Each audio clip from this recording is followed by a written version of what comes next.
Hello friend, आप सबका स्वागत है हमारे यूट्यूब चैनल स्टडी टीम में। तो चलिए आज की क्लास शुरू करते हैं और आज की क्लास में हम हिंदी के 50 महत्वपूर्ण क्वेश्चन सॉल्व करेंगे। तो चलिए शुरू करते हैं।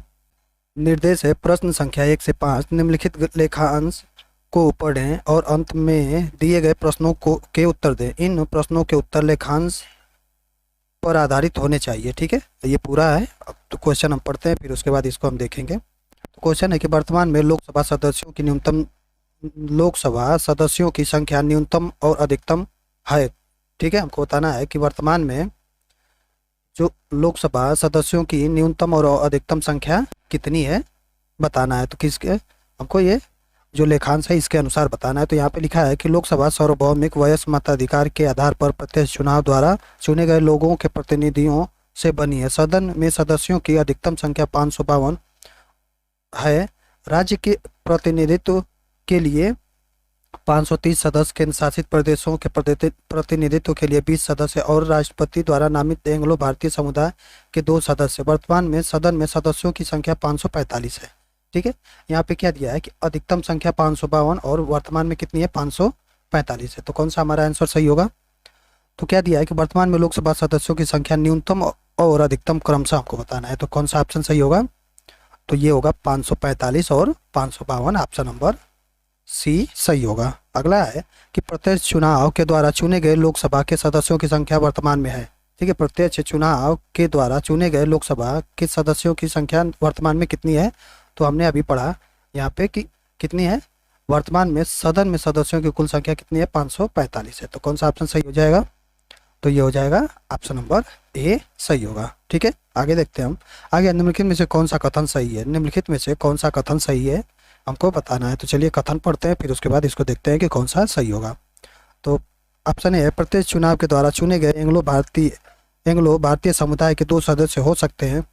ऑप्शन बी है प्रत्यक्ष चुनाव के द्वारा चुने गए केंद्र शासित प्रदेशों के 20 सदस्य और एंग्लो भारतीय समुदाय के 2 सदस्य होते हैं। ऑप्शन सी है प्रत्यक्ष चुनाव के द्वारा चुने गए केंद्र शासित प्रदेशों के 20 सदस्य और राष्ट्रपति द्वारा नामित एंग्लो भारतीय समुदाय के 2 सदस्य होते हैं। और ऑप्शन डी उपयुक्त में से कोई नहीं। तो कौन सा इसमें कथन सही है हमको बताना है। तो कौन सा ऑप्शन सही होगा इसमें? तो क्या दिया है कि प्रत्यक्ष चुनाव द्वारा चुने गए केंद्र शासित प्रदेशों के 20 सदस्य और राष्ट्रपति के द्वारा नामित एंग्लो भारतीय समुदाय के 2 सदस्य होते हैं। कौन सा? ये ऑप्शन नंबर सी सही होगा। ठीक है, हमने अभी यहाँ पे पढ़ा लेखांश में कि यहाँ पे दिया है कि केंद्र शासित प्रदेशों के प्रतिनिधित्व के लिए 20 सदस्य और राष्ट्रपति द्वारा नामित एंग्लो भारतीय समुदाय के 2 सदस्य, ठीक है, क्या होते हैं? राज्यसभा के प्रतिनिधित्व के लिए 530 सदस्य, केंद्र शासित प्रदेश के प्रतिनिधित्व के लिए 20 सदस्य और राष्ट्रपति द्वारा नामित एंग्लो भारतीय समुदाय के 2 सदस्य। ठीक है, तो कौन सा ऑप्शन सही हो जाएगा? ऑप्शन नंबर सी सही होगा। अगला देखते हैं हम। अगला है जब आपातकाल की घोषणा लागू हो तो लोकसभा के कार्यकाल को बढ़ाया जा सकता है। जब आपातकाल की घोषणा लागू हो तो लोकसभा के कार्यकाल को बढ़ाया जा सकता है। तो ऑप्शन ए राष्ट्रपति के द्वारा, ऑप्शन बी है संसद के द्वारा, ऑप्शन सी है प्रत्यक्ष चुनाव के द्वारा, ऑप्शन डी है इनमें से कोई नहीं। तो कौन सा ऑप्शन सही होगा इसमें? तो हम गद्यांश यहाँ पे देखते हैं। गद्य लेखांश है यहाँ पे कि लोकसभा की अवधि जब तक नहीं हो जाती अपनी पहली बैठक के लिए नियत तिथि से 5 वर्ष है। हालांकि अब देश में आपातकाल की स्थिति लागू हो तो इस अवधि को संसद द्वारा नियम पारित करने के उपरांत एक बार में 1 वर्ष से अधिक नहीं बढ़ाया जा सकता। ठीक है, किससे? तो यहाँ पे क्या दिया है? संसद द्वारा। तो कौन सा ऑप्शन सही होगा यहाँ पे? तो ये होगा ऑप्शन नंबर बी सही होगा। ठीक है, संसद के द्वारा आपातकाल की घोषणा लागू, जो आपातकाल का कार्यकाल जो बढ़ाया जा सकता है कब है? किसके द्वारा? तो वो है संसद के द्वारा। ठीक है, अगला क्वेश्चन है उपयुक्त लेखांश के आधार पर निम्नलिखित में से कौन सा कथन सही है। ठीक है, उपयुक्त लेखांश के आधार पर निम्नलिखित में से कौन सा कथन सही है हमको बताना है। तो ऑप्शन ए सरकार बनाने के लिए चुने गए सदस्यों का बहुमत हो। ऑप्शन बी है बिना निमंत्रण के अधिकांश सदस्य मिलकर सरकार बना सकते हैं। ऑप्शन सी है लोकसभा का कार्यकाल किसी भी परिस्थिति में नहीं बढ़ाया जा सकता। और ऑप्शन डी उपयुक्त में से कोई नहीं। तो कौन सा कथन इसमें सही होगा हमको बताना है। तो क्या दिया है कि ये सरकार बनाने के लिए चुने गए सदस्यों का बहुमत हो। ठीक है, तो ये क्या होगा? ये सही होगा। ऑप्शन नंबर ए सरकार बनाने के लिए चुने गए सदस्यों का बहुमत हो, ये हमारा क्या है? कथन सही है। ठीक है, अगला देखते हैं हम। अगला है भक्ति रस का स्थायी भाव है। भक्ति रस का स्थायी भाव बताना है तो ऑप्शन है निर्वेद, ऑप्शन बी है रति, ऑप्शन सी है पुत्र स्नेह, ऑप्शन सी है भगवत प्रेम।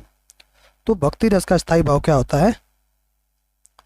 तो भक्ति रस का स्थायी भाव होगा भगवत प्रेम। ऑप्शन नंबर डी सही होगा। ठीक है, ऑप्शन नंबर डी सही होगा।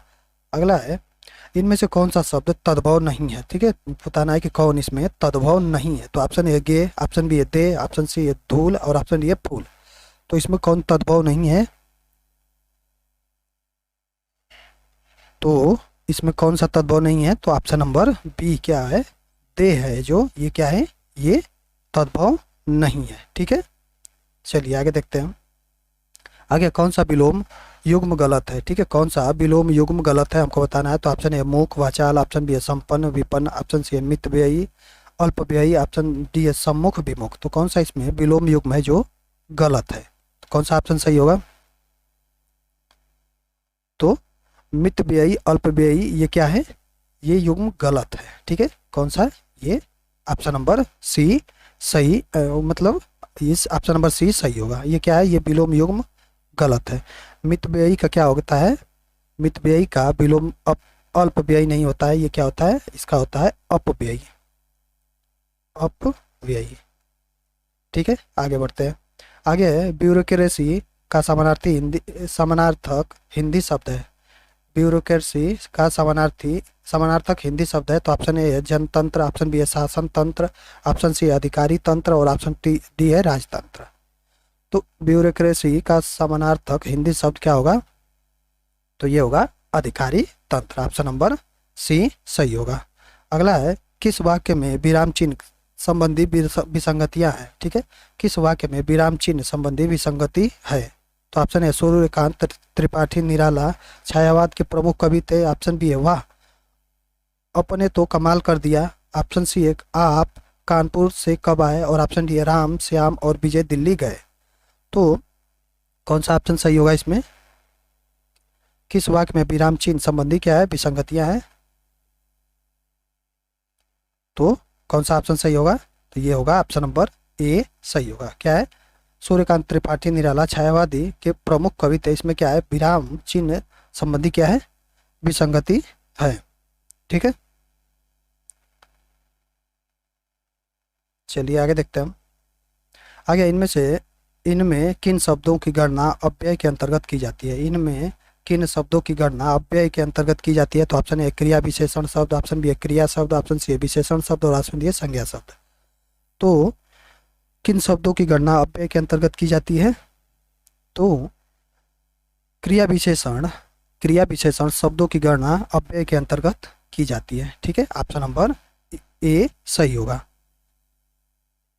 चलिए आगे देखते हैं हम। आगे है अवनी शब्द का विलोम है। अवनी शब्द का विलोम बताना है कि अवनी शब्द का विलोम क्या होगा। तो ऑप्शन ए रसातल, ऑप्शन बी है भूचाल, ऑप्शन सी है अंबर और ऑप्शन डी है पाताल। तो अवनी शब्द का विलोम क्या होगा? तो अवनी शब्द का विलोम होगा अंबर। ठीक है, ऑप्शन नंबर सी सही होगा। आगे देखते हैं हम। आगे निम्नलिखित में से किस रचनाकार को महापंडित की उपाधि से विभूषित किया गया है? ठीक है, किस रचनाकार को महापंडित की उपाधि से विभूषित किया गया है हमको बताना है। तो ऑप्शन ए रांगे राघव, ऑप्शन बी है रामविलास शर्मा, ऑप्शन सी है रामचंद्र शुक्ल, ऑप्शन सी है राहुल सांकृत्यायन। तो किस रचनाकार को महापंडित की उपाधि से विभूषित किया गया है? तो ऑप्शन नंबर डी हमारा सही होगा। राहुल सांकृत्यायन को महापंडित की उपाधि से विभूषित किया गया है। ऑप्शन नंबर डी सही होगा। अगला है गरल सुधा रिपु करही मिताई लोकोक्ति का अर्थ है। गरल सुधा रिपु करही मिताई, इस लोकोक्ति का अर्थ बताना है कि इस लोकोक्ति का अर्थ क्या होगा। तो ऑप्शन ए दोष किसी का, सजा किसी को, ऑप्शन बी है किसी भी अनुचित बात का समर्थन करना, ऑप्शन सी है दो विरोधी स्वभाव वालों का मिलन और ऑप्शन डी है संयोग से काम बनना। तो गरल सुधा रिपु करही मिताई लोकोक्ति का अर्थ क्या होगा? तो इसका अर्थ होगा कि दो विरोधी स्वभाव वालों का मिलन। ठीक है, दो विरोधी स्वभाव वालों का मिलन। ऑप्शन नंबर सी सही होगा। अगला है मूल शब्द एवं प्रत्यय की दृष्टि से सही विभाजित नहीं है। मूल शब्द एवं प्रत्यय की दृष्टि से सही विभाजित नहीं है, हमको बताना है कि कौन सही विभाजित नहीं है। तो ऑप्शन ए लहू, लोहा प्लस आर, ऑप्शन ए लुहार, लोहा प्लस आर, ऑप्शन बी है कसेरा, कासा प्लस एरा, ऑप्शन सी है महत्व, महत्व प्लस त्व, और ऑप्शन डी है घुमाव, घूम प्लस आव। तो कौन, हमको बताना है कि कौन मूल शब्द एवं प्रत्यय की दृष्टि से क्या है, सही विभाजित विभाजन नहीं है। तो कौन सा ऑप्शन सही होगा, तो ये होगा ऑप्शन नंबर डी हमारा सही होगा। क्या है, घुमाव में घूम प्लस आव, ये क्या है, ये प्रत्यय की दृष्टि से सही विभाजित नहीं है। ठीक है, इसमें क्या है कि घूम में यहाँ पे जो छोटा ऊ की मात्रा है, यहाँ पे क्या होगा, घूम प्लस आव होगा, ये इसका सही विभाजन होगा। ठीक है, अगला है हिंदी शब्दकोश में त्र किस वर्ण के बाद आता है। ठीक है, त्र किस वर्ण के बाद आता है हमको बताना है। तो ऑप्शन ए त वर्ण के बाद, ऑप्शन बी है र वर्ण के बाद, ऑप्शन सी है ह वर्ण के बाद, और ऑप्शन डी है छ वर्ण के बाद। तो हिंदी शब्दकोश में त्र किस वर्ण के बाद आता है, तो त्र त वर्ण के बाद आता है, ऑप्शन नंबर ए सही होगा। अगला है स उपसर्ग से निर्मित शब्द नहीं है। ठीक है, स उपसर्ग से निर्मित शब्द नहीं है हमको बताना है। तो ऑप्शन ए सोदाहरण, ऑप्शन बी है सहानुभूति, ऑप्शन सी है सोल्लास, ऑप्शन डी है सहित। तो स उपसर्ग से निर्मित शब्द कौन इसमें नहीं है हमको बताना है। तो कौन सा ऑप्शन सही होगा, तो ये है सहानुभूति। क्या है, ये स उपसर्ग से निर्मित क्या है, नहीं है। अगला है स्वर संधि से निर्मित शब्द नहीं है। ठीक है, स्वर संधि से निर्मित शब्द कौन नहीं है हमको बताना है। तो ऑप्शन ए है अत्याचार, ऑप्शन बी है उत्थान, ऑप्शन सी है भानुदय, ऑप्शन सी है संभाव आराधना। तो स्वर संधि से निर्मित शब्द कौन इसमें नहीं है हमको बताना है। तो कौन सा ऑप्शन सही होगा, तो ये होगा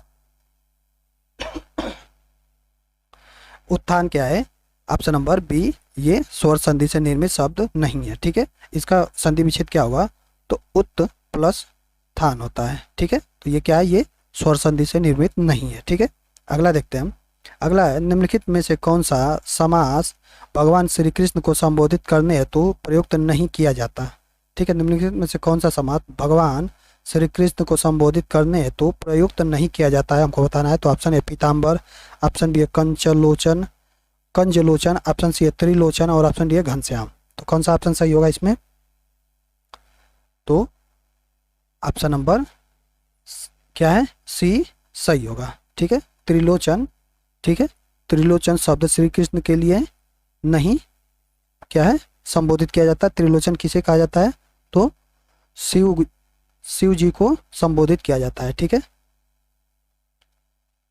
चलिए आगे देखते हैं। अगले किस वाक्य में हेतु हेतु मद भूतकाल का प्रयोग हुआ है। ठीक है, किस वाक्य में हेतु हेतु मद भूतकाल का प्रयोग हुआ है। तो ऑप्शन ए गुरु जी आएंगे तो अध्यापन होगा, ऑप्शन बी है उसने खाना खाया और चला गया, ऑप्शन सी है अब तक बस जा चुकी होगी, और ऑप्शन डी है सावधानी बरतते तो दुर्घटना न होती। तो हमको बताना है कि किस में हेतु हेतु मद भूतकाल का प्रयोग हुआ है। तो कौन सा ऑप्शन सही होगा, तो ये होगा ऑप्शन नंबर डी, सावधानी बरतते तो दुर्घटना न होती। ऑप्शन नंबर डी सही होगा। इसमें क्या है, हेतु हेतु मद भूतकाल का प्रयोग हुआ है।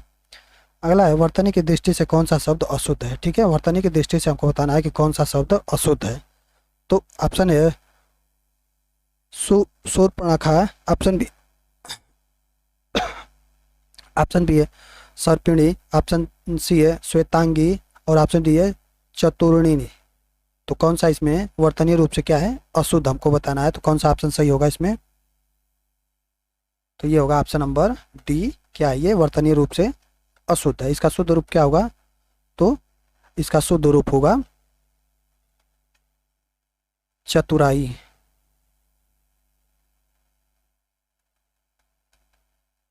ठीक है, चलिए आगे देखते हैं। आगे व्याकरण की दृष्टि से कौन सा वाक्य सही नहीं है। ठीक है, व्याकरण की दृष्टि से कौन सा वाक्य सही नहीं है बताना है। तो ऑप्शन ए परशुराम की क्रोधाग्नि से सभी आतंकित थे, ऑप्शन बी है मरीज को यथा समय दवा देनी चाहिए, ऑप्शन सी है वह सदैव ही सत्य बोलता है, और ऑप्शन डी है मैंने गुरुजी के दर्शन किए। तो हमको बताना है कि व्याकरण की दृष्टि से कौन सा वाक्य सही नहीं है। कौन सा ऑप्शन सही होगा, तो ये होगा कि वह सदैव ही सत्य बोलता है। ये क्या है, व्याकरण की दृष्टि से सही नहीं है। ठीक है, वह सदैव सत्य बोलता है, ये व्याकरण की दृष्टि से सही नहीं है। ठीक है, इसका शुद्ध रूप क्या होगा, तो वह सदैव सत्य बोलता है। यहाँ पे ही का प्रयोग नहीं होगा, वह सदैव सत्य बोलता है। ये क्या है, इसका सही वाक्य होगा। ठीक है, अगला है सट प्लस आनंद शब्द का संधि विच्छेद होगा। सट प्लस आनंद शब्द का संधि विच्छेद होगा तो ऑप्शन ए सडानंद, ऑप्शन बी है सटानंद, ऑप्शन सी है सडानंद और ऑप्शन डी है सडानंद। तो कौन सा होगा, सट प्लस आनंद का सही संधि विच्छेद क्या, इसका संधि विच्छेद क्या होगा, तो ये होगा सडानंद। कौन सा ऑप्शन सही होगा, तो ये होगा ऑप्शन नंबर सी सही होगा। ठीक है, अगला है अब चला जाए वाक्य, यह वाक्य है। अब चला जाए यह वाक्य है तो ऑप्शन ए कर्मवाच्य, ऑप्शन बी भाववाच्य, ऑप्शन सी कृतवाच्य और ऑप्शन डी कोई नहीं। अब चला जाए हमको बताना है कि यह कैसा वाक्य है। तो इसमें क्या है, तो अब चला जाए ये क्या है, कर्मवाच्य है। ठीक है, ऑप्शन नंबर ए सही होगा। अगला है पत्र शब्द का अनेकार्थी शब्द समूह सही है। ठीक है, पत्र शब्द का अनेकार्थी शब्द समूह सही है, हमको बताना है। तो ऑप्शन ए पन्ना पंख मोती, ऑप्शन बी है पानी पत्र सूर्य, ऑप्शन बी है पन्ना सांप पवित्र और ऑप्शन डी है पत्ता चिट्ठी पंख। तो पत्र शब्द का अनेकार्थी शब्द समूह कौन इसमें सही होगा, तो ये होगा ऑप्शन नंबर डी पत्ता चिट्ठी पंख। ठीक है, ऑप्शन नंबर डी सही होगा। अगला है किसी विकल्प में मुहावरे का भावार्थ सही नहीं है। किस विकल्प में मुहावरे का भावार्थ सही नहीं है, हमको बताना है। तो ऑप्शन ए अंगारे उगलना, बहुत कठोर बातें करना, ऑप्शन बी है अल्लाह को प्यारा होना, ईश्वर का प्रिय भक्त होना, ऑप्शन सी है भंडा फूटना, रहस्य प्रकट हो जाना और ऑप्शन डी आंखें ततेरना, क्रोध से देखना। तो कौन सा हमको बताना है कि कौन सा मुहावरा है जिसका भावार्थ क्या है, सही नहीं है। तो कौन सा ऑप्शन सही होगा इसमें, तो ये ऑप्शन नंबर बी क्या होगा, सही होगा। अल्लाह को प्यारा होना, इसका क्या होता है भावार्थ, ईश्वर को प्रिय भक्त, ईश्वर का प्रिय भक्त होना, ये नहीं होता है। ठीक है, ये सही नहीं है। ठीक है, तो कौन सा ऑप्शन सही होगा, ये होगा हमारा ऑप्शन नंबर बी सही होगा। अल्लाह को प्यारा हो जाना, इसका सही अर्थ क्या होगा, तो इसका होगा, इस मुहावरे का भावार्थ क्या होगा सही, तो इसका भावार्थ होगा मृत्यु को प्राप्त हो जाना, मृत्यु को प्राप्त हो जाना। ऑप्शन नंबर बी हमारा सही होगा। अगला है उपेंद्र वज्रा छंद के प्रत्येक चरण में कुल कितने वर्ण होते हैं। उपेंद्र वज्रा छंद के प्रत्येक चरण में कुल कितने वर्ण होते हैं, तो ऑप्शन ए 11, ऑप्शन बी है 12, ऑप्शन सी है 10 और ऑप्शन डी है 13। तो कौन सा ऑप्शन सही होगा, तो कितने वर्ण होते हैं, तो ऑप्शन नंबर ए सही होगा, 11 वर्ण होते हैं। ठीक है, अगला है बरवय के सम चरणों में कितनी मात्राएं होती हैं। बरवय के सम चरणों में कितनी मात्राएं होती हैं, तो ऑप्शन ए 14, ऑप्शन बी है 9, ऑप्शन सी है 7 और ऑप्शन डी है 12। तो कौन सा ऑप्शन सही होगा, तो बरवे के सम चरणों में कितनी मात्राएं होती हैं, तो ये 7 मात्राएं होती हैं, ऑप्शन नंबर सी सही होगा। ठीक है, सम चरणों में कितनी मात्राएं होती हैं, तो सम चरण में 7 मात्राएं होती हैं और विषम चरण में कितनी मात्राएं होती हैं, विषम चरण में 12 मात्राएं होती हैं। ठीक है, चलिए आगे देखते हैं सघोष वर्ण कौन सा है। ठीक है, सघोष वर्ण हमको बताना है कि कौन सा है, तो ऑप्शन ए प, ऑप्शन बी है थ, ऑप्शन सी है ब और ऑप्शन डी है स। तो सघोष वर्ण इसमें से कौन सा है, तो ये है ऑप्शन नंबर सी सही होगा। ब क्या है, सघोष वर्ण है। ठीक है, सघोष वर्ण कौन कौन से होते हैं, तो प्रत्येक वर्ग का तीसरा चौथा पांचवा व्यंजन क्या होता है, सघोष वर्ण होता है। ठीक है, प्रत्येक वर्ण का, प्रत्येक वर्ग का तीसरा चौथा पांचवा व्यंजन क्या होता है, सघोष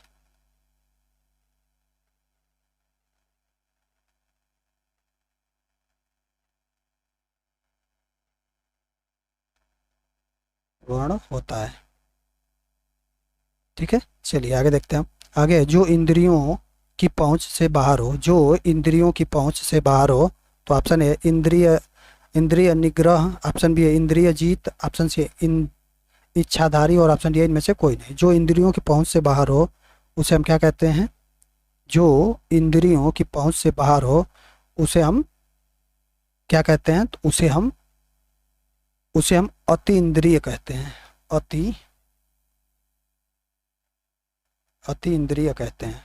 अति इंद्रिय क्या है? हमारा ऑप्शन में कोई नहीं है, तो कौन सा ऑप्शन सही होगा? ऑप्शन नंबर डी, इनमें से कोई नहीं। ठीक है, आगे बढ़ते हैं। आगे हम लोग भारतीय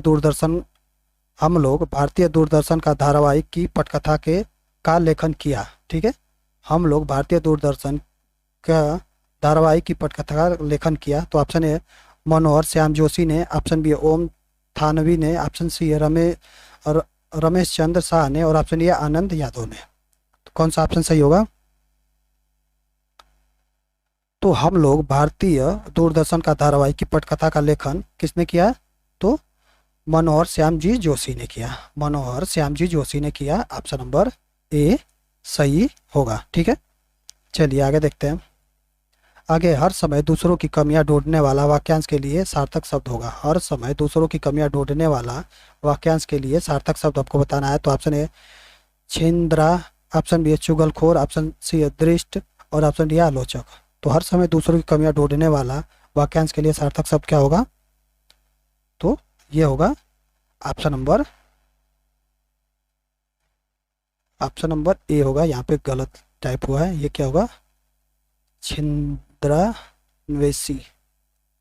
ऑप्शन नंबर ए सही होगा। ठीक है, अगला है, प्रश्न में दिए गए क्रम एक वाले वाक्यांश को ध्यान में रखकर उसे आगे दिए गए य र ल तथा व वाले वाक्य खंडों के साथ जोड़िए तथा अंत में वाक्य खंड 6 से जोड़कर इनके सही क्रम को दिए गए विकल्प में से छांटिए। ठीक है, तो क्या दिया है कि पहला है कि जो दूसरों की जीविका का, फिर यह है करते हैं, और मित्रों में र है दूसरों की स्त्री या पति से वियोग, ल है भेद भाव उत्पन्न करते हैं, और वह है नाश करते हैं, दूसरों का घर उजाड़ते हैं, और 6 नंबर है वे अवश्य नरक में जाते हैं।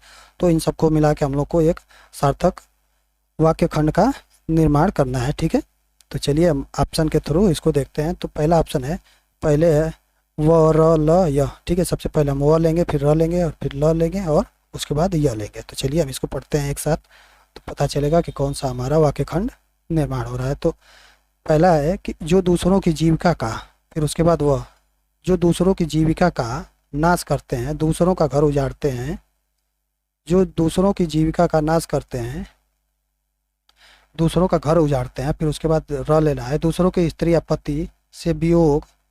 ठीक है, दूसरों की स्त्री या पति से वियोग, फिर ल भेदभाव उत्पन्न करते हैं। ये क्या है? ये क्रम बैठ नहीं रहा है, तो कौन सा? ऑप्शन नंबर ए नहीं होगा। हम ऑप्शन नंबर दूसरा चेक करते हैं। तो दूसरा में सबसे पहले र को लेंगे, फिर ल लेंगे, फिर वो लेंगे, और फिर य लेंगे। तो सब पर चलिए पढ़ते हैं। जो दूसरों की जीविका का, जो दूसरों की जीविका का, दूसरों की जीविका का, दूसरों की स्त्री या पति से वियोग, दूसरों की जीविका का, फिर उसके बाद र है दूसरों की स्त्री या पति का वियोग, फिर ल है भेदभाव उत्पन्न करते हैं। ये भी क्या है कि जो दूसरों की जीविका का, दूसरों की स्त्री या पति से वियोग, ये भी क्या है? सार्थक क्रम नहीं बैठ रहा है, तो ये भी नहीं होगा। ठीक है, इसके बाद हम अगला चेक करते हैं। अगला में हम पहले लेंगे य, फिर उसके बाद र, फिर ल और व लेंगे।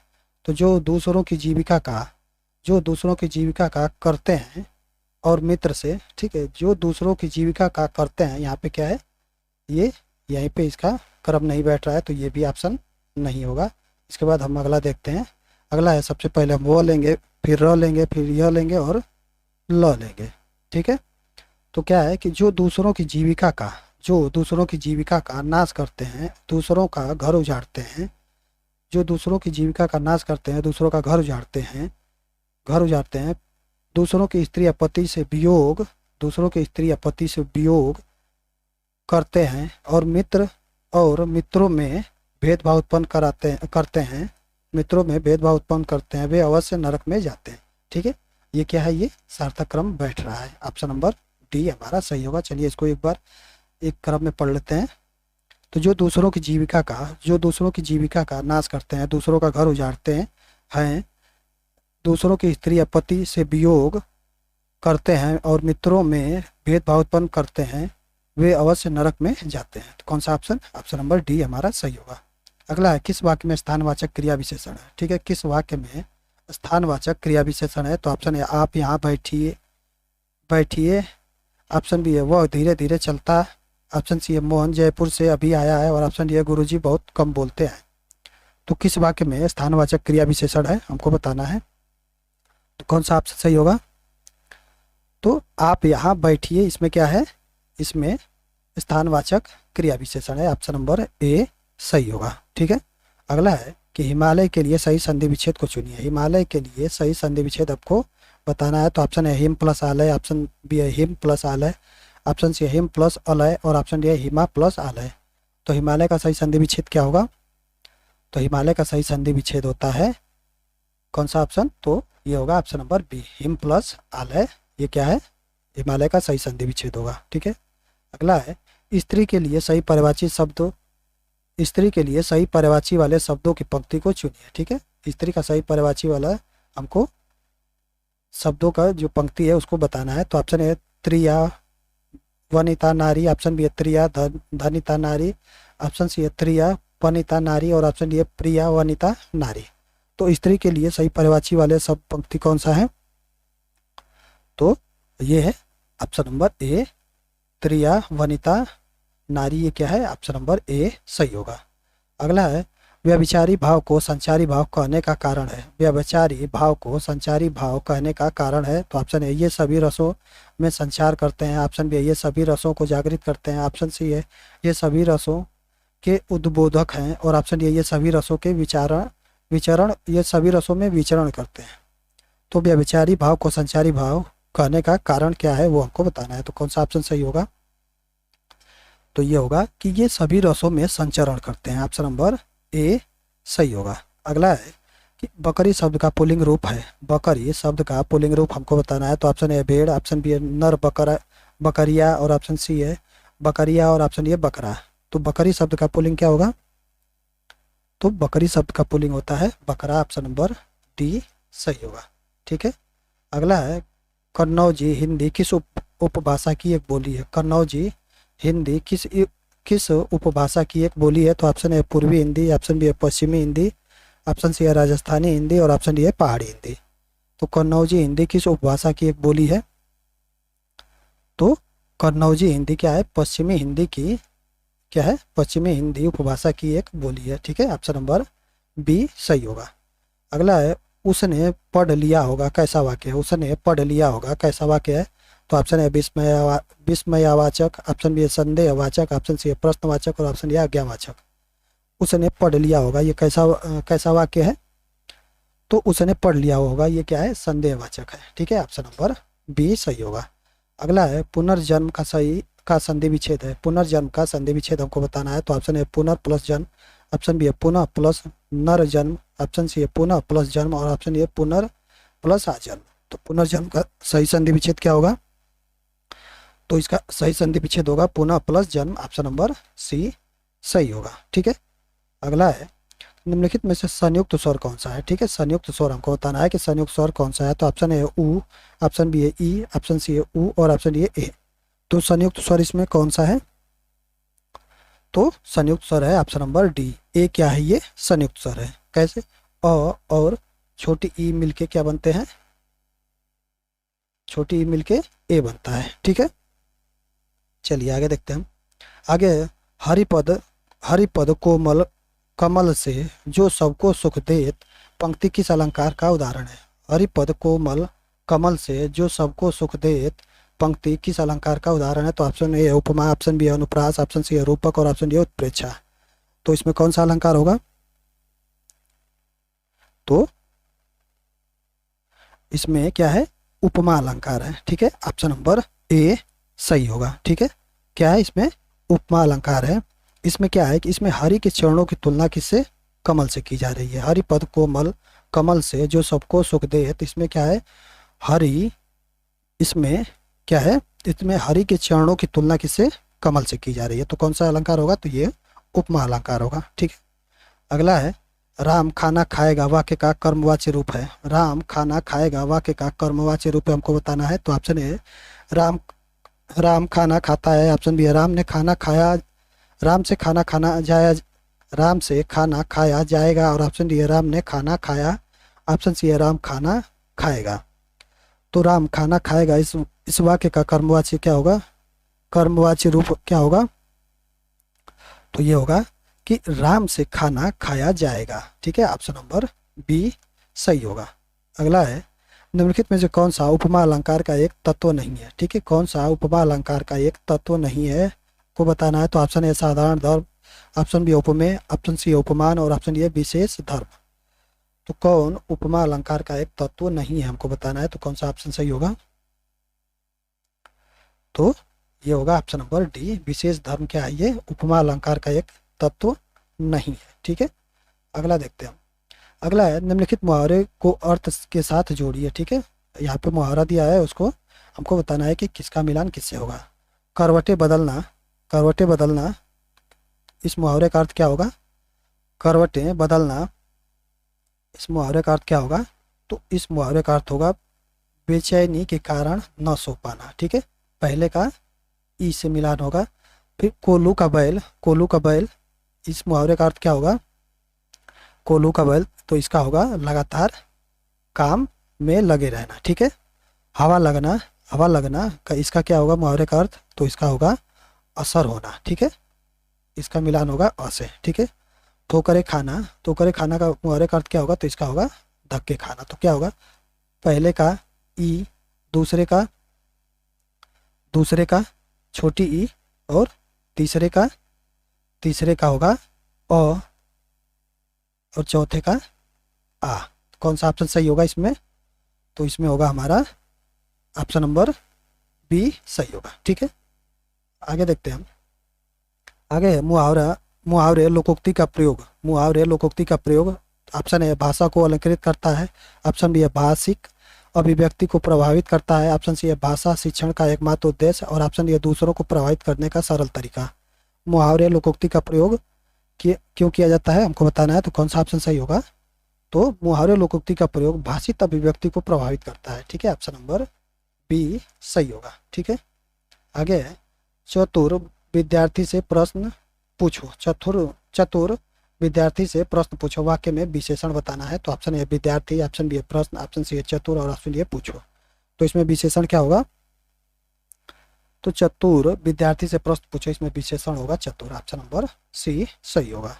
अगला है चंद्रगुप्त नाटक के रचयिता है, चंद्रगुप्त नाटक के रचयिता है। तो option A Bharatendu Harishchandra, option B है जयशंकर प्रसाद, ऑप्शन सी है मोहन राकेश और ऑप्शन डी है भीष्म साहनी। तो चंद्रगुप्त नाटक के रचयिता कौन है, तो कौन सा ऑप्शन सही होगा, तो ये है जयशंकर प्रसाद, ऑप्शन नंबर बी सही होगा। ठीक है, तो चलिए आज की इस वीडियो में इतना ही। अगर वीडियो आपको अच्छी लगी हो तो वीडियो को लाइक करें और चैनल को सब्सक्राइब जरूर करें।